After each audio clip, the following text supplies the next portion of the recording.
乌军逃兵蔓延，反噬正在到来。别看泽连斯基今年1月还在自信满满的说乌军88万对俄军60万，优势在我，但其实乌克兰的兵源早就见底了，征兵压力更是拉满，急得泽连斯基一次次改征兵法。先是在去年将征兵年龄的下限从27岁降至25岁，上限突破60岁，又是在今年2月启动了一项针对18至24岁年轻公民的募兵计划，更是默认征兵办在街头随机挑选幸运儿。可就算这样，逃兵名单还是越落越高，都已经快40万了。仅仅今年头7个月，逃兵案件就突破 9.2 万起，比去年同期暴增 63%。逃离的情绪正在如同瘟疫一般席卷乌军上下。恐怕连普京都没想到，他只是坐在克里姆林宫里，乌克兰军队就自己遭到了反噬。那么问题来了，乌克兰为何会涌现大规模的逃兵潮？这背后隐藏着怎样的残酷真相？首先，引发这场逃兵潮的导火索，无疑是乌克兰去年出台的强化征兵措施法案。2024年4月11号，乌克兰最高拉达2度通过了关于严格动员措施的法律草案，其中删除了允许军人服役36个月之后复员回家的条款。简单说就是只有轮换，没有复员。此举引发了乌军士兵的一片骂声，因为这意味着只要被征召入伍，要么阵亡，要么伤残丧失战斗力，否则就能上就上。想熬到兵役年限到期安稳退役，简直就是痴人说梦。用美国有线电视新闻网援引一名乌炮兵的话说，就是没人知道我们应该在什么时候服役，在哪里服役，以及服役多长时间。据乌克兰武装部队第68旅的一名军官透露，乌军很多部队的轮换周期超过300天，许多士兵已连续作战18个月以上，日均睡眠不足4小时，身心就遭受着严重的折磨， PTSD 变得比感冒还要常见。与此同时，西方国家也正日益失去耐心，对乌援助肉眼可见的在缩水。去年9月，美国国会推迟了对乌克兰60亿美元军事援助的表决。德国今年原本预计将对乌提供约75亿欧元军事援助，但在2025年支出草案中，这一数字下降至40亿欧元。以上都只是个例。由于西方的援助越来越少，自己的经济状况也是一滩烂泥，直接导致前线的乌军装备严重匮乏。主战坦克、防空导弹、无人机等装备的库存已经告急，许多前线乌军士兵反映，不少武器装备由于缺乏零部件，根本无法使用。炮弹的库存也不容乐观，只能满足日常的消耗需求，并且因为美国暂停了 M1A1 坦克主炮的零件供应，甚至不少乌军坦克都成了铁皮壳子。再回头看隔壁的俄军，背后站的是昼夜运转、加班加点生产炮弹的朝鲜军工厂，拿什么去比？缺人又后备跟不上，怎么去打仗？长期的装备供应短缺已经让乌军内部人心涣散，士气骤降。换句话说，就算你资金充足，装备到位，那人员的消耗又该怎么算？没有稳定的兵源补充，没有经验丰富、意志坚定的士兵去使用这些装备，那不照样是一堆破铜烂铁吗？显然，乌克兰军队正遭遇着缺人可用，甚至是无人可用的艰难处境。2025年8月6号，俄乌战场北线的库皮扬斯克市爆发激烈对峙。出乎俄军意料的是，这场战斗他们取得了一个意外战果。在柳叶刀无人机的精准猎杀下，乌克兰第3亚速独立突击旅的元老级指挥官伊戈尔·克里莫维奇被当场击毙。这位代号非洲的战地老哥是乌克兰第3亚速独立突击军团的核心人物，曾参与顿巴斯冲突、马里乌波尔战役等关键战斗，还顶着俄军的巨大压力死守马里乌波尔钢铁厂82天，成为俄军一道难以逾越的叹息之墙。伊戈尔的故事在乌克兰军队中被广泛流传，他本人更是被泽胜亲自授其表彰，称其为乌克兰抵抗精神的活化石。而他的死不仅重创了乌军士气，也暴露出了乌军内部更深层次的溃败迹象。他生前在最后一次采访中还信誓旦旦的嘴硬，将守住每一寸土地，结果扭头就私下多次向基辅方面发出求援，再没有生力军，防线就要崩了。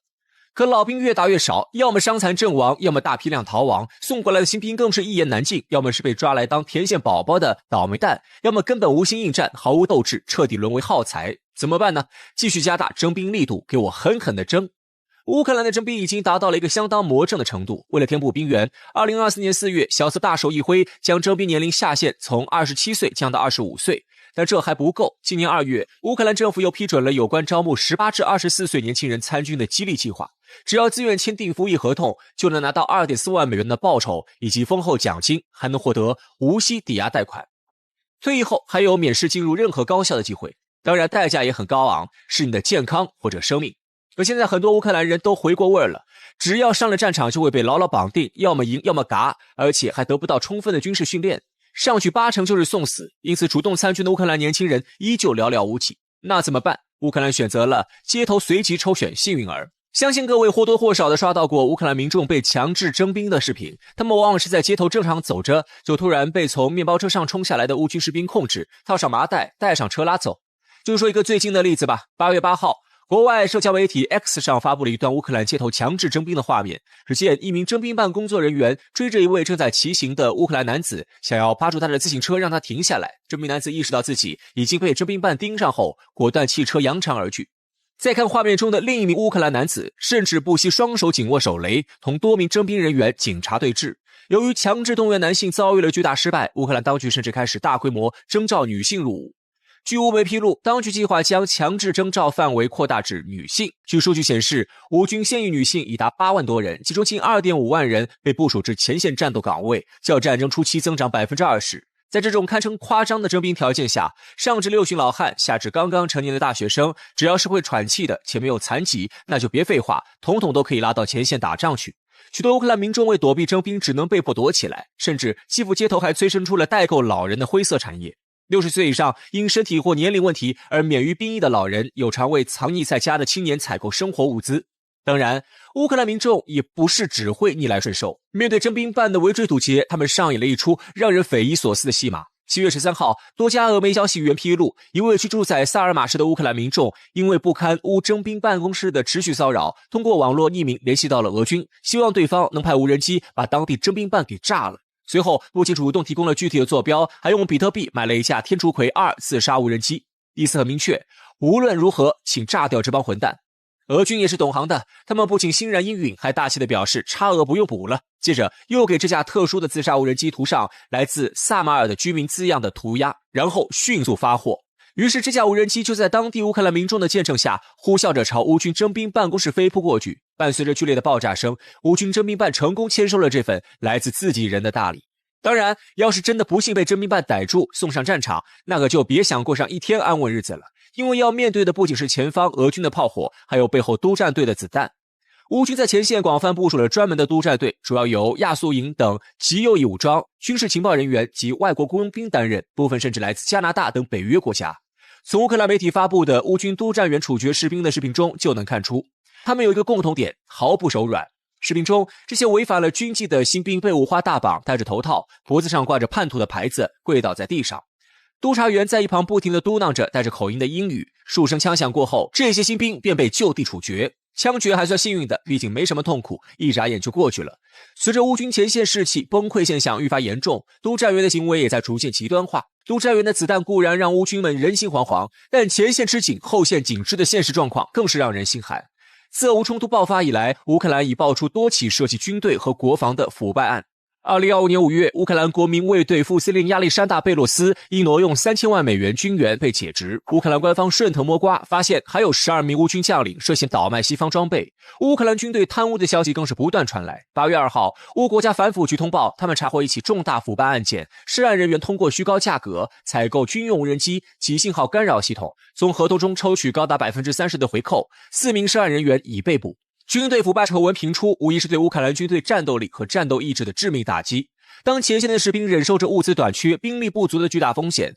同俄军打仗的时候，这些军队高管们却在满脑子琢磨怎么才能中饱私囊。也难怪越来越多的乌克兰人不愿意为那些利益熏心、罔顾士兵性命的高官卖命了。综上所述，乌克兰军队的种种问题已经积重难返，不仅导致军队战斗力低下，还严重挫败了对打仗而言最重要的军队士气。在这种死气沉沉的军队氛围下，别无选择的士兵们只能冒着巨大的风险选择逃跑。在他们看来，逃跑或许还有一线生机，不跑那就只有死路一条。毕竟谁愿意舍弃生命去打一场看不到尽头的仗？战争早已吞噬人性，只有远离战争，拥抱和平，才是乌克兰底层人民唯一的生路。俄乌战场上有这样一类人，只要出价够高，他们就可以拿起武器为你卖命。即便没有经过专业的军事训练，完全没有任何的军事经验，甚至连重型武器都不配备，上战场前还得签下生死状，但只要开的价够高，他们就心甘情愿去冒这个险。他们就是只为金钱而战，要钱不要命的亡命之徒雇佣兵，重度印证了人为财死，鸟为食亡这句话。那么问题来了，这些雇佣兵究竟能拿多少钱？他们又为何这么做？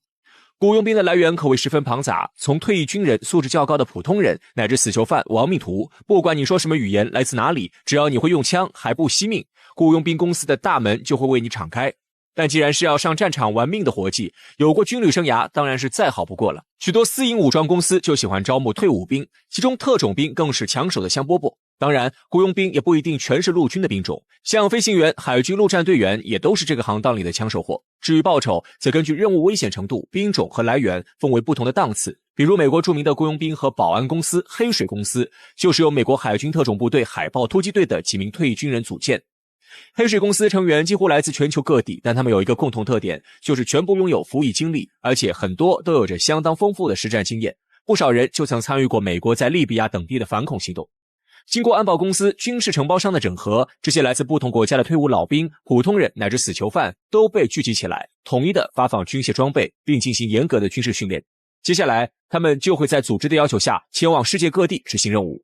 或是参加雇佣战争，跟其他的雇佣兵组织硬碰硬，偶尔还要跟正规军交火，或是充当某国总统府的安保人员，查询来往人员车辆信息。简单来说，就是为那些出价高的大人物们卖命。需要明确的是，雇佣兵并不是一个合法的职业，雇佣兵有着大国的白手套之称，这也就决定了他们平时干的都是一些上不了台面的事情。根据日内瓦公约的规定，外国雇佣兵不应享有作为战斗员或成为战俘的权利，这意味着雇佣兵无论来自哪国，隶属于哪个组织，都是不受任何国际法保护的存在。即便战争中歼灭了一大批来自某国的雇佣兵，也不构成对该国的战争行为。一般的正规军如果吃了败仗，投降被俘，至少还能享国际法规定的基础饮食、医疗保障。雇佣兵则不然，能从战场上活着下来都算运气好，要是不幸被俘，面临的大概只有被处决的结局。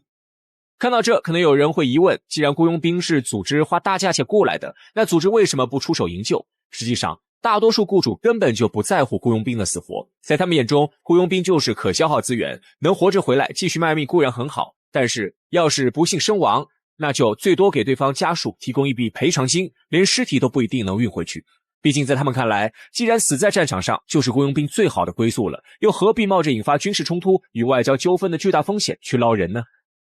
那么雇佣兵的待遇薪资到底怎么样呢？有不少传言声称，当雇佣兵就是去印钞，每天挣个1-2千美刀跟喝水一样简单，混得好的还能捞个一官半职，月入100万不是梦。事实果真如此吗？以俄罗斯为例，普京大帝算是这个星球上最会使用雇佣兵的人之一了。早在2017年，俄罗斯就公布了一项法令，以求将俄罗斯军队在海外行动中使用外国志愿者的行为合法化。2024年1月时，俄罗斯更是允许签署兵役合同为俄罗斯武装部队服役的外国人及其家属获得俄罗斯国籍。相关法令也发表在了法律信息官方网站上。美国著名军事媒体战区也曾报道过俄罗斯招募外籍雇佣兵的状况。去年5月就发出报道，声称俄罗斯的雇佣兵团体瓦格纳就近招募了一批来自阿富汗前政府的特种兵。不仅如此，普京还相当舍得为雇佣兵花钱。2023年6月27号，普京对外声称，俄罗斯政府一年已经向俄私营军事集团瓦格纳提供了超860亿卢布，折合人民币70多亿。